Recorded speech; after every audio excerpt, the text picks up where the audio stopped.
Bonjour, dans cette calculatrice, on va donc donner des compléments sur les calculs à l'aide des courbes sur la calculatrice Casio.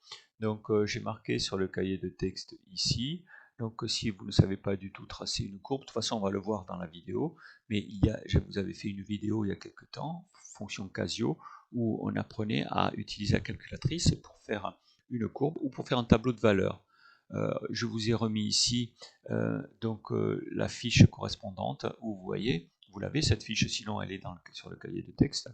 Dans le cahier de texte plutôt, construction d'un tableau de valeurs avec, ici ce qui nous intéresse c'est Casio, c'est la première partie. Alors il y a écrit graphe 90 plus E là, mais si vous avez une 35 c'est la même, je l'avais déjà dit, c'est la même chose.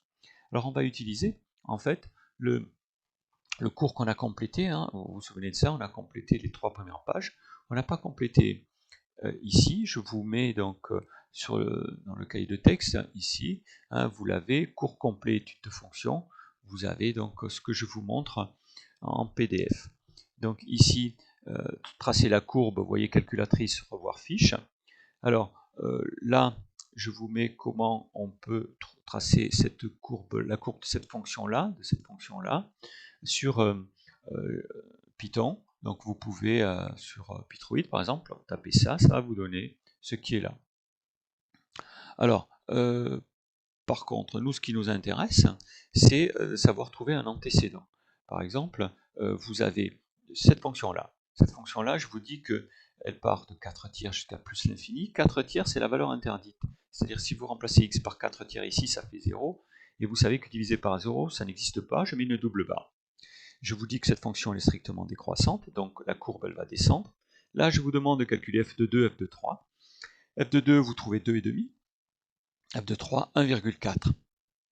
Et entre les deux, il y a un x pour lequel ça vaudra, puisque ça descend de 2,5 à 1,4, 1,7. L'idée, c'est de trouver cet antécédent. Alors, on peut le faire algébriquement en résolvant l'équation 2x plus 1 sur 3x moins 4 égale 1,7. On a appris à le faire, je vous l'ai mis ici, entraînez-vous, là on a une valeur exacte. Nous, ce qui nous intéresse, alors là, vous pouvez essayer sur calculateur, sur Python, de rentrer ces deux programmes-là, il va vous donner, ça c'est par balayage, ça c'est par dichotomie, vous essayez de voir comment ça fonctionne, vous pouvez me poser des questions, et vous allez obtenir l'antécédent, ici, un encadrement de l'antécédent de 1.7. Nous, ce qui nous intéresse dans cette vidéo, c'est avec Casio, comment on fait pour trouver à la calculatrice l'antécédent. Il y a plusieurs méthodes, mais la méthode que je vous donne ici, elle est intéressante parce qu'elle est générale. Elle peut être utilisée, on va voir, pour l'intersection de deux courbes. Par exemple, si on a une courbe ici, une fonction, une deuxième fonction, comme par exemple là, et trouver les points d'intersection.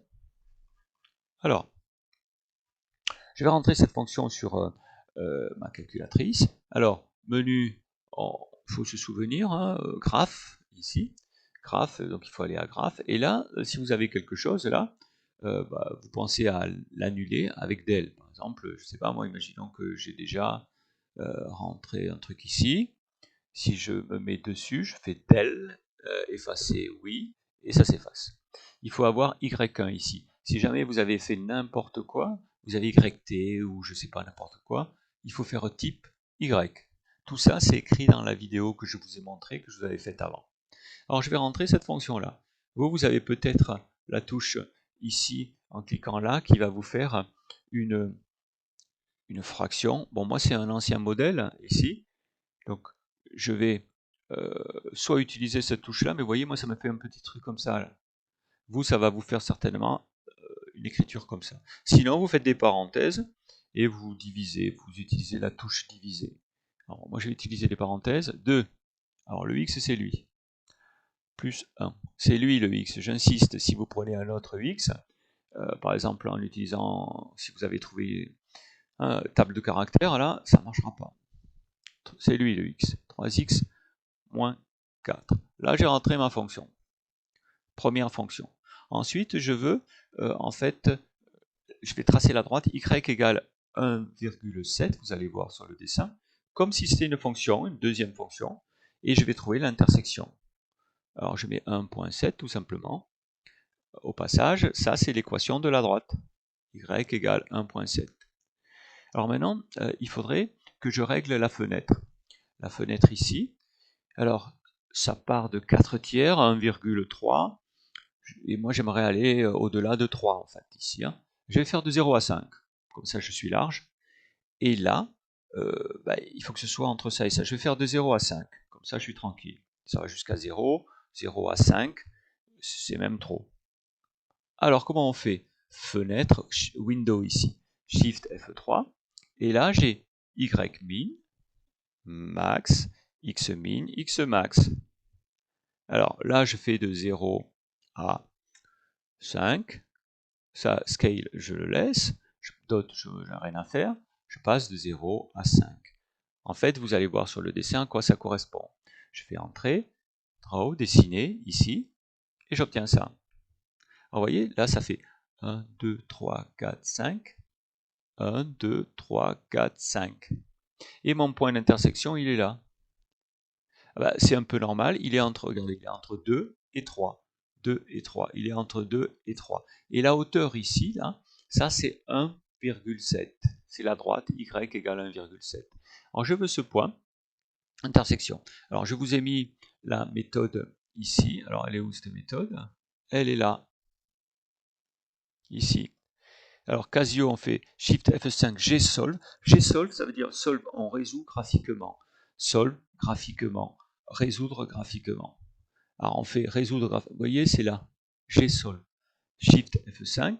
Et là, il faut savoir, on choisit. Alors il y a plein de trucs ici. Alors on peut calculer avec Y et X.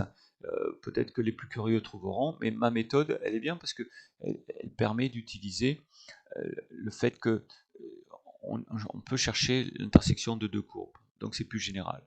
Donc on revient ici.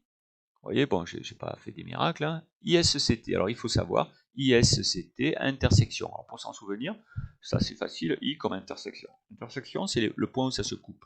Alors je vais faire F5, youpi, ça marche. Vous voyez, vous avez Y égale 1.7 ici. Et là, ce que je ne savais pas, c'était le X. Alors moi, je le savais parce que je l'avais calculé déjà algébriquement, en m'embêtant en faisant une équation. Et là, vous voyez, vous avez un résultat approché qui ressemble bien comme il faut à celui qu'on a trouvé ici. Donc, la méthode est, vous voyez ici, la méthode est assez simple et précise en plus.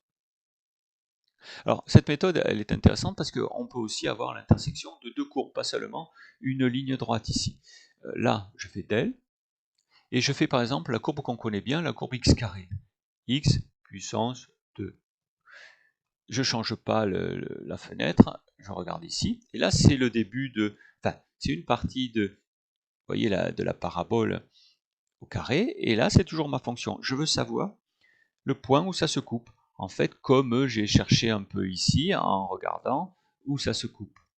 Alors qu'est-ce que je fais? Je fais pareil, j'ai solve, F5, et j'obtiens que ça se coupe à un x à peu près 1,8 et un y à peu près à 3,25, ce qui me permet d'avoir des points d'intersection. Alors là, pour pouvoir faire cet exercice-là, il aurait fallu que je connaisse les formules en x des deux fonctions. Si je ne les connais pas, je ne peux pas utiliser ma calculatrice pour faire ça. Alors, ici, je reviens là. Bon, je vais effacer, je vous montre comment effacer. Donc, oui, parce que là, je vais faire autre chose. Effacer, oui. Je me retrouve avec les cases vides. Il me reste en fait à vous montrer comment on peut trouver un maximum ou un minimum. Par exemple, ici, cette fonction que je vous ai représentée là, je vois qu'elle a un maximum. Je veux obtenir le maximum ici, le plus précisément possible. Alors déjà, il faut que je rentre cette fonction. Donc, je rentre cette fonction ici. Moins, alors au départ, le moins, c'est pas une soustraction. Ça, oui. Le moins du début, c'est lui. Moins 2 x, toujours le x ici, hein, x au cube. Voilà, alors après, vous, attention, ça va pas faire ça, ça va monter en haut. Il faut faire ici, parce que sinon, ça va vous continuer à vous mettre tout en exposant. Hein. Bon, moi, c'est bon. X, c'est bon parce que c'est un simulateur, donc un peu à l'ancienne. Moins 1 divisé par x, plus 1. J'ai ma fonction. Alors, je peux regarder le dessin. Youpi, je vois rien. Alors pourquoi je vois rien? Parce que je suis entre 5 et 5. Si je suis entre 5 et 5, je suis au-dessus là. Mais ma courbe, elle est en dessous de 0. Alors ça va pas du tout. C'est normal que je vois rien. C'est pas une erreur, c'est pas un bug, hein, comme certains élèves disent. C'est le bug, c'est moi là. Donc ici, là, je vais faire entre 0 et 3, et puis entre 0 et moins 2, pour voir apparaître la courbe comme il est demandé ici. Et si je savais pas, si j'avais pas le dessin, alors il faut essayer au pif, ou faire un tableau de variation, ou prendre des valeurs pour essayer de, ou faire un zoom plus grand. On peut essayer au départ de faire moins 10, 10, moins 10, 10, en X et en Y, et puis on voit apparaître la courbe à peu près où elle est. Alors, je vais faire le boulot. Ici, je vais mettre entre 0 et... mince, qu'est-ce que c'est ça? Alors, je vais faire entre 0 et 3. Là, je touche pas. En Y-min, je vais mettre entre 0 et moins 2. 0, moins 2. Attention, si ça... bah, bon, enfin, alors, je dis rien, et vous verrez. Alors, je fais quitter, et je fais dessin. Ah. Et là, ça me le met comme ça. Et c'est pas ce que j'ai. Alors en fait, on pourrait se dire, je me suis trompé quelque part. Oui, alors je me suis trompé, et il faut faire attention, je vais revenir, je vais vous montrer ici. J'ai fait 0, moins 2, ça me le met à l'envers. Parce qu'en fait, le minimum, c'est pas 0.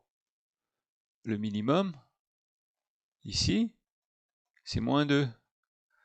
Et le maximum, c'est 0. Parce que moins 2 est plus petit que 0. Et en fait, quand je fais ça, le problème, c'est que ça me fait, sans m'en apercevoir, la courbe à l'envers. Donc il faut faire attention, il faut savoir utiliser quand même sa calculatrice. Hein. Alors maintenant, je veux lui. Facile, regardez, je l'ai mis ici. F2 max. Alors, par contre, ce que je n'ai pas remis, c'est ce qu'on a là. Shift, G sol, max. Et le max, ça me le donne. Alors, le max, c'est lui. Hein, le max, on l'a ici, hein, le max, c'est lui. Et par contre, le x, en combien c'est atteint? C'est en 0, 74. Et le max, vous voyez, il est à moins 0,61. Alors on peut essayer de voir le min. On va voir, j'ai solve, on va voir ce que ça donne. No found. No found, pourquoi? Parce que tout simplement, je lui demande un minimum qui n'existe pas, parce que ça descend vers moi à l'infini, et il n'y a pas de minimum. C'est normal, c'est pas un bug, hein, c'est que c'est normal. Voilà, voilà comment on peut utiliser sa calculatrice Casio pour pouvoir trouver des antécédents, des intersections de deux fonctions, ou un maximum ou un minimum suivant le cas.